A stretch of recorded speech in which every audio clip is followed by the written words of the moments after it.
Welcome back to Lagniappe Therapy. I'm Cassie, the Lagniappe Therapist. Today we're talking about mindfulness.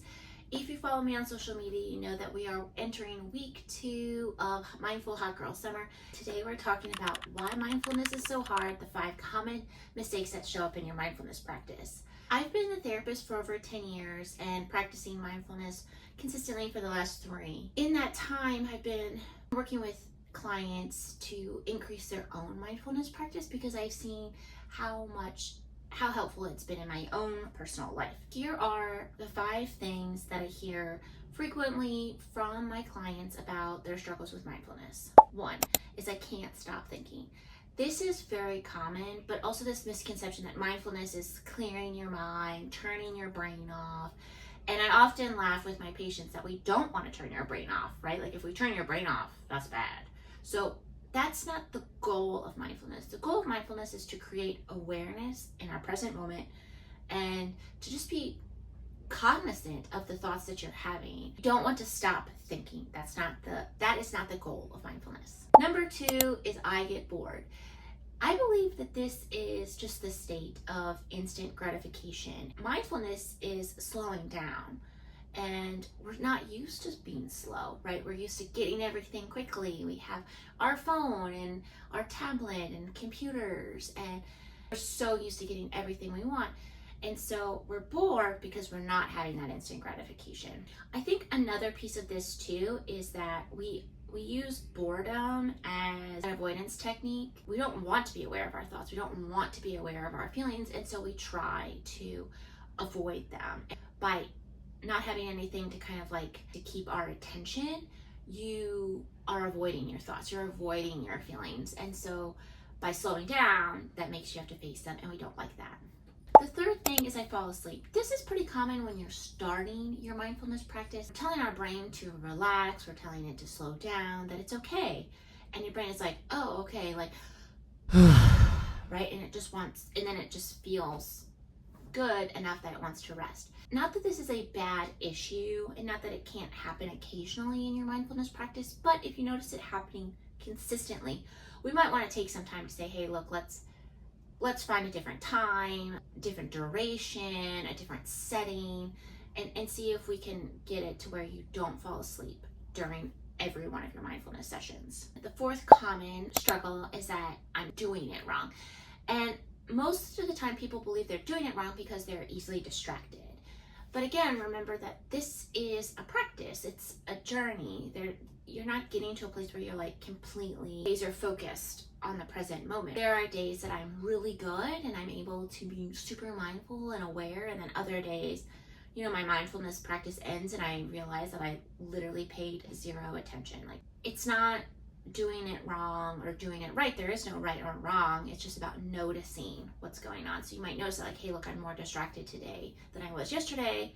What's going on? And the last one is that it's not working. And people come in and be like, Cassie, I tried it, it's not working. And when I ask them why they feel like it's not working, it's because, like, well, I didn't feel calm afterwards. Like, again, that's not the purpose.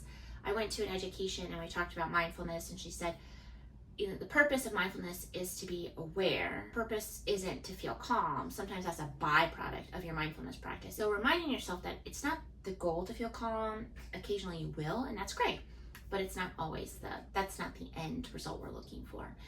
The other thing is that the more you do this, the better we get, right? The more mindful you are, the faster you can kind of let go of things that don't serve you, or you're aware of the emotional state you're in. And so you feel a lot more calm the better we get at it. Those are the 5 common struggles with mindfulness. So let's talk about my 3 go-to tips for having a better mindfulness practice. 1 is ditching this idea that you have to have a clear mind. Your mind is never going to be clear. There's never a good time, there's never a good day to start a mindfulness practice. So start today and know that, like, you will get distracted, that you will not do well, but that's okay. That's not the goal of mindfulness. And so getting that, letting that thought process go allows you to have a more open relationship with your practice. You can figure out what you like, what you don't like, what helps you feel calm, what helps you connect with the moment. etc. Second is consistency over perfection. Most people want to jump right in. I'm going to start with a 30-minute practice. I'm going to do this every day. 30 minutes is a lot, right? Like, I don't do a 30-minute practice every day.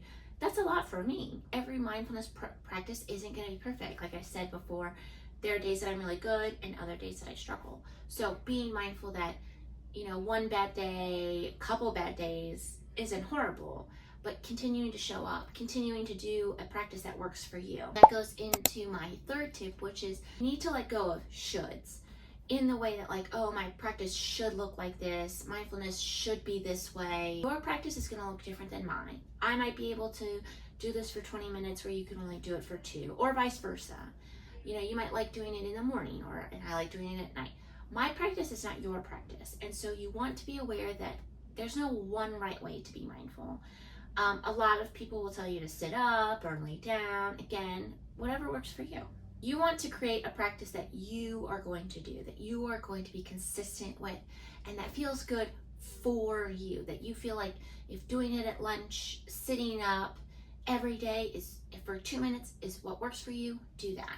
It may not work for your partner or your friend, but that doesn't matter. That's their practice, not yours. Those are the 5 struggles and my 3 tips for creating a mindfulness routine. I'd love to know what have been some of your struggles with mindfulness. Let me know in the comments. And again, make sure you like, comment, and subscribe to my channel so you don't miss any more videos.